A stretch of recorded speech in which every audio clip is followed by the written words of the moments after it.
अस्सलाम वालेकुम, welcome back my YouTube channel दुआ फैमिली व्लॉग में आप सबका हो गया वेलकम। जी आनो सत बिस्मिल्लाह। पहले मैंने वॉइस रिकॉर्ड की, वो मेरी वॉइस जो मोबाइल है हीटअप हो जाता है, गर्म हो जाता है, जिसकी वजह से वो वॉइस जो मैं बोल रही हूँ वो वॉइस सारी की सारी रिमूव हो चुकी थी। फिर मैंने दोबारा वॉइस रिकॉर्ड कर रही हूँ। उम्मीद करती हूँ मेरी ये आवाज़ आप लोगों तक साफ़ पहुँच रही होगी। और जो न्यू है लोग, स्टार्ट करने से पहले ये कहना चाहती हूँ जो न्यू है वो मेरे चैनल को सब्सक्राइब करते हैं, क्योंकि मेरा फ़िलहाल तो एक सब्सक्राइबर। इंशाल्लाह ये दिन भी मुझे याद रहेगा कि जो पहले मैंने स्ट्रगल की, कोशिश की, पहले मेरे कई चैनल उड़े और उसके बाद फिर ये मेरे चैनल बनाया। 2-3 चैनल मेरे पहले उड़ गए, तो टेंशन तो होती है, लेकिन खैर कोई बात नहीं, हो जाएगा। बाकी मैंने पेड़े बना के रखे जैसे कि आप लोगों को दिखाए हैं। शाम का टाइम में 10 पेड़े बनाए होंगे, शायद 10-11 इस तरह से पेड़े बनाए, क्योंकि दिन के टाइम गैस जो है वो चली गई थी। और चली इसलिए गई थी क्योंकि सालन जो है वो लेट मैंने तैयार किया था। मैं सोई हुई थी, सो गई, मेरी आँख लग गई, जिसकी वजह से सालन लेट तैयार हो पाया। सालन तो बस हो गया समझ ले। उसके बाद जो रोटी बनाने का जो टाइम था वो ख़त्म हो चुका था, आटा मैं गूँथ चुकी थी। तो दिन के टाइम जैसे तैसे करके फिर थोड़ी सी गैस आई तो अम्मी ने रोटी बना के दी। और उसके बाद फिर मेरा जो छोटा भाई है उसकी तबीयत बहुत ज़्यादा ख़राब हो गई और वो सोया हुआ है। उसने कहा मुझे जल्दी से रोटी बना दो। पहले वो रोटी नहीं खा पाए क्योंकि उसके सांस का मसला हो रहा था, वो उसके सीने का मसला है। जैसे किसी का सीना बहुत ज़्यादा ख़राब हो जाता है, ठंडा मौसम या चेंजिंग हो जाए माहौल मौसम में, तो इस तरह से उसका सांस का मसला शुरू हो जाता है। तो सीने का मसला है जब से पैदा हुआ था तब से। तो इसलिए वो कह रहा है कि मैं सोया हुआ हूँ, इंजेक्शन लगवा के आया, उसके बाद लेटा हूँ। कहता है जाओ जाके ना रोटी बनाओ। और हमारे घर में मैंने आज सालन में क्या बनाया था, कद्दू और दाल का सालन बनाया था। और मोहल्ले में से किसी के घर से सालन आया, ये जो सालन बनाया ये मैंने बनाया, कद्दू और दाल का। और ये सालन मैं आपको दिखाने वाली हूँ, ये मोहल्ले से आया है। वो फैक्ट्री के लिए खाना, फैक्ट्री वालों के लिए ना खाना बनाते हैं, वो फैक्ट्री वालों के लिए खाना बनाते हैं। तो उनको खाना इन्होंने पहुंचाना देना होता है फैक्ट्री वालों को, तो वो हर चीज़ उनको अवेलेबल होती है, मतलब सारे घी राशन जो भी मतलब चीज़ें जितनी भी होती है वो सब उनको पहुंचा देते हैं। इनका काम होता है खाना बना के देना।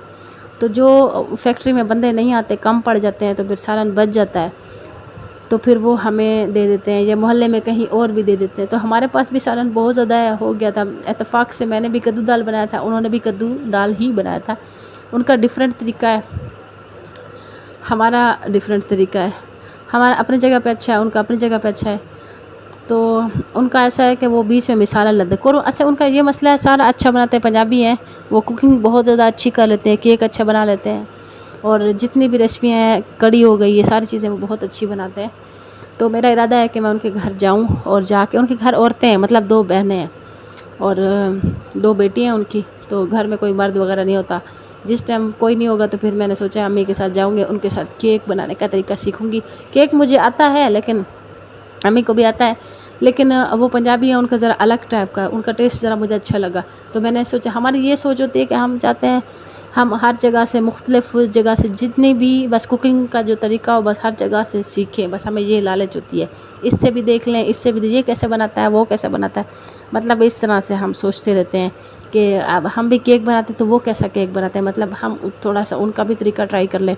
तो यही मुझे लालच होती है, अम्मी को भी। तो फिर हमने सोचा कि हम मतलब वहाँ पे जाके ट्राई कर लेंगे केक वो किस तरह से बनाते हैं। बाकी कड़ी मैं भी बनाती हूँ, तो मेरा इरादा है कि जब वो कड़ी बनाएंगे तो मैं देखूँगी वो किस तरह से बनाते हैं, क्योंकि उनका और मेरा तरीका डिफरेंट है कड़ी बनाने का।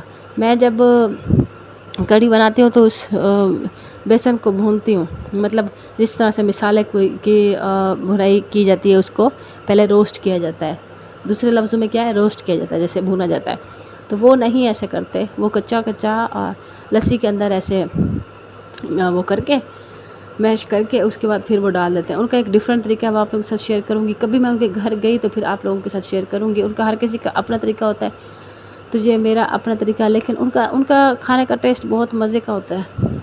तो उनके घर से आए थे, ये वाला सालन आया, तो सोचा कि हम भी थोड़ा सा खा लेते हैं, और उसके बाद बाकी जो होगा वो मोहल्ले में जहाँ भी होगा हम भी बांट देंगे। और तो मेरे भाई की, जैसे कि मैं आपको बता रही थी, उसकी तबीयत सही नहीं थी, तो मेरा केक सीखने का बहुत ज़्यादा दिल है कि जाऊं। अभी अब्बू को, आज कौन सा दिन है, दिन का तो मुझे नहीं पता, दिन कौन सा है, मंडे اور یکم اچھا ستمبر کی فرسٹ ڈے ہے ستمبر کا. تو ابو کو جب وہ پے ملے گی تو جب راشن وغیرہ لینے جائیں گے تو پھر سارا کیک کا سامان میں لے کے آؤں گی. اور یہ ہے رومال ہاتھ پار جو ہے وہ امی کے پاس اوپر گیا ہوا ہے تو روٹی پکاتے جاؤں گی اس میں رکھتی جاؤں گی. یہ رومال اس طرح ایسا کیوں ہے کیونکہ جہاں ہم پراٹھے بناتے ہیں تو یہ سارا اس کے اوپر گھی لگا ہوا ہے. اور یہ پہلا پیڑا میں اسٹارٹ کرتی ہوں کیونکہ میں نے ولاگنگ موبائل کو بھی خود پکڑنا ہے اور آپ لوگوں کے ساتھ روٹین بھی شیئر کرنی ہے. میں امید کرتی ہوں تمام دیکھنے والے بخیر و عافیت سے ہوں گے. ہر کسی کی زندگی میں کوئی نہ کوئی ٹینشنیں مصیبتیں ہر چیز ہوتی ہیں لیکن ہر کوئی اپنی بس جو کبھی کبھی پھر اس سے بھی بڑی ٹینشنیں ہوتی ہیں اور جو ان ٹینشنوں کو بھی بندہ بھول جاتا ہے پچھلی ٹینشنوں کو. پھر آگے اور ٹینشنیں آتی ہیں پھر ہم پچھلی ٹینشنوں کو بھول جاتے ہیں پھر اگلی ٹینشنوں کا سوچنے لگ جاتے ہیں. اس طرح سے کرتے کرتے کرتے کرتے کرتے بندہ وہیں پہ آدھا ہو جاتا ہے. یہ روٹی میں ڈال چکی ہوں توے کے اوپر اور بہت ہی مزے کا وائٹ سا آٹا ہے. ہم پہلے آٹا استعمال کرتے تھے چکی والا مطلب جیسے دیسی ہوتا ہے وہ استعمال کرتے تھے. اور یہ سارا کا سارا کچن بکھرا ہوا ہے کیونکہ برتن ابھی دھونے ہیں شام کے ٹائم کے. اور ساتھ میں کیبنٹ جو ہے وہ آپ نے دیکھا ہوگا ٹوٹا پھوٹا ہوا مطلب ادھر سے ٹوٹا نہیں ہے. وہ پہلے بھی ایک ولاگ میں سمجھانا چاہتی تھی بتانا چاہتی تھی ٹوٹا نہیں ہے وہ ہمارے نکاح کا ہو گیا تھا مسئلہ تو اس لیے وہ کیبنٹ جو ہیں وہ ہم نے کھول دیے تھے پھر واپس ان کو لگوانے ہیں. تو وہ بس سستی کہ آج کروائیں گے کل کروائیں گے آج کروائیں گے 6 ماہ ہو گئے ہیں. اور کیونکہ میرے بھائی جو ہیں وہ سارے کے سارے مصروف ہو گئے ہیں ابو پھر کیا کیا کریں تو سوچا ہوا اس بار میں انشاءاللہ آپ لوگ کے ساتھ شیئر بھی کروں گی. وہ ہم یہ جو کیبنٹیں لگوائیں گے تو روٹیاں ساتھ ساتھ میری بنتی جا رہی ہے. تو تھوڑا سا میں جاتی ہوں بھائی کے پاس دیکھتی ہوں سویا تو نہیں ہے اس کو جا کے روٹی دیتی ہوں. لیکن پھر کیا ہوا تھا جب میں بھائی کے پاس گئی تو وہ تو سو گیا تھا. میں اس کا فیس نہیں دکھا رہی ہوں کہ ابو نے منع کیا کہ بھائیوں کو اپنے ولاگز اور ٹک ٹاک جو بھی بناتی ہو اس میں مت لایا کرو. خود بناتی ہو تو بناؤ لیکن اب تم تو باز نہیں آتی لیکن میں تمہیں بھی منع کرتی ہوں لیکن تم نہیں آ رہی تو لیکن بھائیوں کو بیچ میں مت لاؤ. اور اس کے بعد پھر کچن میں آ گئی. میں نے سوچا کہ میں بکیا روٹی جتنی پوری کروں لیکن وہ سویا ہوا تھا کیونکہ اس کو لگا ہوا تھا انجیکشن اس نے ٹیبلیٹ وغیرہ لی ہوئی تھی تو وہ سو گیا. لیکن اس کو کھانا بھی دینا بہت ضروری تھا لیکن کھانا تو بات کو دوں گی. دعاؤں میں یاد رکھیے گا. فی امان اللہ. میں امید کرتی ہوں تو